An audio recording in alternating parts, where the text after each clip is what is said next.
Russia president Vladimir పుతిన్కు ట్రంప్తో చిక్కులు తప్పడం లేదా? ట్రంప్ను తేలిగ్గా తీసుకోవడంతో ట్రంప్ ఆగ్రహంతో ఉన్నాడా? ఉక్రెయిన్ యుద్ధానికి ముగింపుల పలకాలని చెప్పినా పట్టించుకోకపోవడంతో పుతిన్పై ట్రంప్ చింతలేస్తున్నాడు. పుతిన్కు బుద్ధి చెప్పాలని ఉక్రెయిన్కు లాంగ్ రేంజ్ ఆయుధాలు ఇవ్వడానికి అంగీకరించాడా? వివరాలు ఈ ప్రత్యేక కథనంలో చూద్దాం.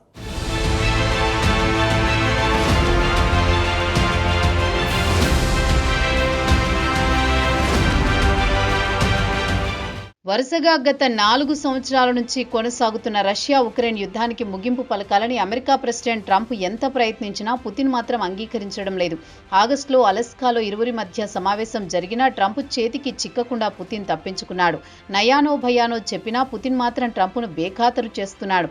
దీంతో ఇక లాభం లేదనుకునే ట్రంప్ ఉక్రెయిన్కు లాంగ్ రేంజ్ మిసైల్స్ టొమాహక్ ఇవ్వడానికి అంగీకరించినట్టు సమాచారం. పెంటగాన్ కూడా ట్రంప్ ప్రతిపాదనకు అంగీకరించినట్టు చెబుతున్నారు. దీంతో ఉక్రెయిన్ చేతికి అత్యంత శక్తివంతమైన ఆయుధం లభించినట్టు అవుతుంది. అత్యంత ప్రమాదకరమైన మిసైల్స్ను ఉక్రెయిన్కు ఇవ్వాలా వద్దా అని తుది నిర్ణయం తీసుకోవాల్సింది ట్రంప్. రాయిటర్స్ తాజా నివేదికలో అమెరికాతో పాటు యూరోపియన్ అధికారులు కోట్ చేస్తూ పెంటగాన్ అధికారులు టొమాహక్ లాంగ్ రేంజ్ మిసైల్స్ను ఉక్రెయిన్కు బదిలీ చేయడానికి అంగీకరించిందని, దీనివల్ల అమెరికా మిలిటరీ వద్ద ఉన్న స్టాక్పై ఎలాంటి ప్రభావం పడదని తెలిపింది. ఈ మిసైల్స్ స్టాక్ పుష్కలంగా ఉన్నట్టు రాయిటర్స్ వార్తా సంస్థ వెల్లడించింది.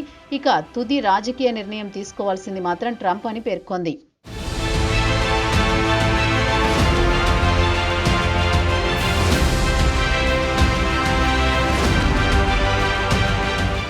టొమాహక్ మిసైల్స్ ఇవ్వాలని ఉక్రెయిన్ ప్రెసిడెంట్ జెలెన్స్కీ ఇప్పటికే ట్రంప్ను పలుమార్లు వేడుకున్నాడు. ఈ నెల ప్రారంభంలో వైట్ హౌస్ లంచ్ మీటింగ్లో టొమాహక్ ప్రతిపాదనను జెలెన్స్కీ ట్రంప్ ముందుంచాడు.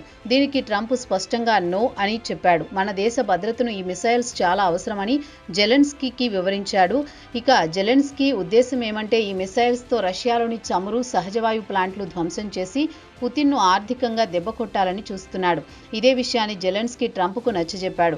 అయితే ముందుగా ట్రంప్ చెప్పింది ఏమంటే తన వద్ద ఈ మిసైల్స్ ఎక్కువగా లేవు, ఒకవేళ మీకు ఇస్తే తాను ఇబ్బందులు పడాల్సి వస్తుందని, తమకు తన దేశ భద్రత ముఖ్యమని జెలెన్స్కీకి సర్ది చెప్పాడు. ఇక టొమాహక్ మిసైల్స్ విషయానికి వస్తే సరాసరి 1000 మైళ్ళ దూర లక్ష్యాన్ని ఛేదించగలవు.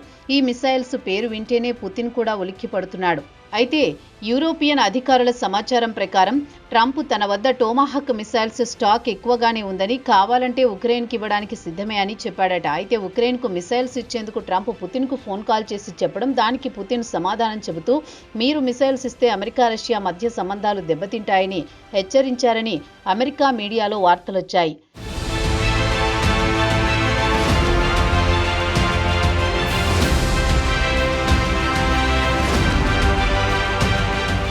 జెలెన్స్కీ విషయానికొస్తే టొమాహక్ మిసైల్స్తో రష్యాలోని కీలక నగరాలు మాస్కో నుంచి సెయింట్ పీటర్బర్గ్ వరకు మిసైల్స్తో దాడులు చేయవచ్చని భావిస్తున్నాడని CNN ఒక రిపోర్ట్లో పేర్కొంది. పుతిన్ కూడా ట్రంప్ మీరు మిసైల్స్ ఇచ్చినా ఎలాంటి ప్రభావం చూపదు, యుద్ధరంగం నుంచి వెనక్కి తగ్గే ప్రశ్నే లేదని తేల్చి చెప్పాడు. దీంతో ట్రంప్ ఉక్రెయిన్కు మిసైల్ సరఫరాను హోల్డ్లో పెట్టాడు. అయినా పెంటగాన్ మాత్రం మిసైల్స్ను సిద్ధం చేసి ఉంచింది. ఇక ట్రంప్ తన ట్రేడ్ మార్క్ సంతకం పెట్టిన వెంటనే ఉక్రెయిన్ అత్యంత ప్రమాదకరమైన టొమాహక్ మిసైల్స్ కీవ్కు చేరుకుంటాయి. అయితే అమెరికా వద్ద ఈ మిసైల్స్ పుష్కలంగా ఉన్నాయి. ఉక్రెయిన్కు సరఫరా చేసినందువల్ల స్టాక్ ఏమంత కరిగిపోద్దని పెంటగాన్ అధికారులు ట్రంప్కు వివరించి చెప్పారు. అయితే అసలు విషయానికొస్తే ఈ మిసైల్స్ను ఎలా ఆపరేట్ చేయాలో ఉక్రెయిన్ మిలిటరీకి శిక్షణ ఇవ్వాల్సి ఉంటుందని CNN ఒక రిపోర్ట్లో పేర్కొంది. ఉక్రెయిన్ మిలిటరీకి మిసైల్స్పై అమెరికా మిలిటరీ శిక్షణ ఇవ్వాల్సి ఉంటుంది.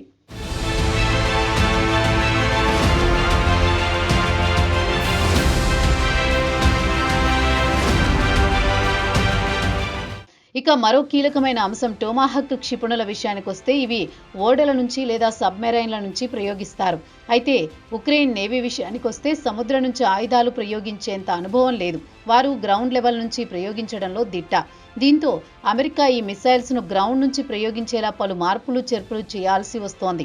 ఇక టొమాహక్ మిసైల్స్ విషయానికొస్తే ఆధునిక యుద్ధ తంత్రంలో అత్యంత శక్తివంతమైందని చెబుతున్నారు.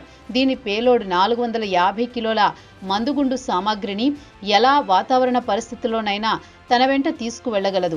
జెలెన్స్కీ ఈ మిసైల్స్ ఇవ్వాలా వద్దా అనేది తుది నిర్ణయం తీసుకోవాల్సింది మాత్రం ట్రంప్. ఇదిలా ఉండగా పుతిన్ మాత్రం జెలెన్స్కీతో అమీతుమీ తేల్చుకోవాలనుకుంటున్నాడు. ఉక్రెయిన్లోని కీలక నగరం డొనెట్స్క్ను స్వాధీనం చేసుకోవాలని సుమారు 170,000 మంది సైన్యాన్ని పంపించారు. ఆరోపించాడు. ఇక ట్రంప్ జెలెన్స్కీతో పాటు యూరోపియన్ యూనియన్ నాయకులతో రాసుకు పూసుకు తిరగడం పుతిన్కు నచ్చడం లేదు. దీంతో డొనెస్క్ను స్వాధీనం చేసుకోవాలని నిర్ణయించాడు.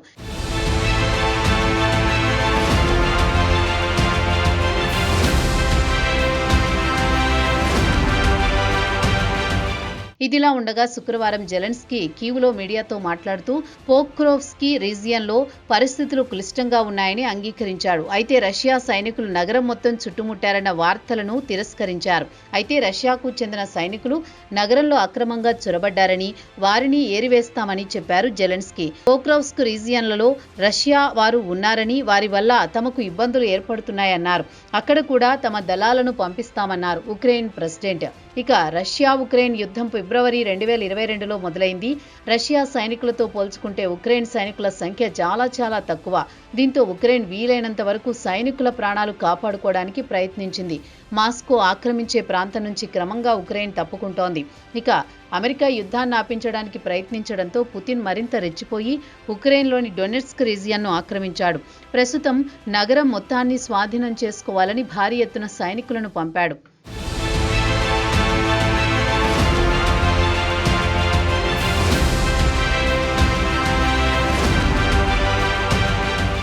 ఇక ట్రంప్పై కోపంతో పుతిన్ ఉక్రెయిన్పై దాడుల జోరు పెంచాడు. పెద్ద ఎత్తున సైనికులను పంపుతున్నాడు. అయితే ఇటీవల కాలంలో కాస్త నెమ్మదించాడు. దానికి ఆయన చెబుతున్న కారణం ఆయుధాలతో పాటు సైనికుల నిర్వహణ వ్యయం పెరిగిందని. ఇక ట్రంప్ పుతిన్ చెప్పదలుచుకున్నది ఏమాత్రం రష్యా ముందు ఉక్రెయిన్ నిలవలేదని, రష్యా మిలిటరీ సుప్రీం అని చెప్పదలుచుకున్నాడు. అదే సమయంలో రష్యా అణ్వాయుధాలను కూడా సిద్ధం చేసి పెట్టుకుందని, కావాలనుకుంటే తమ లక్ష్యాలు సాధించుకోవాలనుకుంటే అణ్వాయుధాలు ప్రయోగించడానికి వెనుకాడదని ట్రంప్కు పరోక్షంగా సంకేతాలిచ్చాడు. ఇక ఉక్రెయిన్ వాదన విషయానికి వస్తే రష్యా చమురు ఉత్పత్తి సామర్థ్యాన్ని దెబ్బతీశామని తెలిపింది. బ్రిటన్ సరఫరా చేసిన క్షిపణులతో రష్యాలోని పలు కెమికల్ ఫ్యాక్టరీలను ధ్వంసం చేశామని, ఈ ఫ్యాక్టరీల్లో ఆయుధాలు, రాకెట్లు తయారు చేస్తున్నారని ఉక్రెయిన్ పేర్కొంది. సుమారు 160 లాంగ్ రేంజీ దాడులు చేసి రష్యా చమురు ప్లాంట్లను దెబ్బతీశామని, పుతిన్కు కోలుకోలేని దెబ్బతీశామని తెలిపింది. దీనివల్ల రష్యా చమురు ఉత్పత్తి 20% తగ్గింది. రష్యా చమురు శుద్ధి సామర్థ్యం 37% వరకు క్షీణించిందని వివరించింది.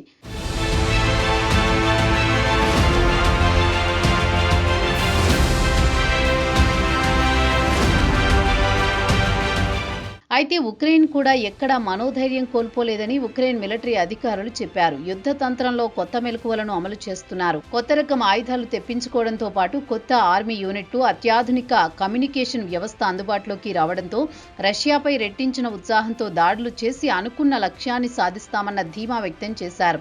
ఉక్రెయిన్ సెక్యూరిటీ సర్వీస్ చీఫ్ వాసిల్ మాలియుక్ చెప్పారు. ఇక ట్రంప్ జెలెన్స్కీకి టొమాహక్ మిసైల్స్ ఇస్తాడా లేదా అనేది త్వరలోనే తేలిపోనుంది.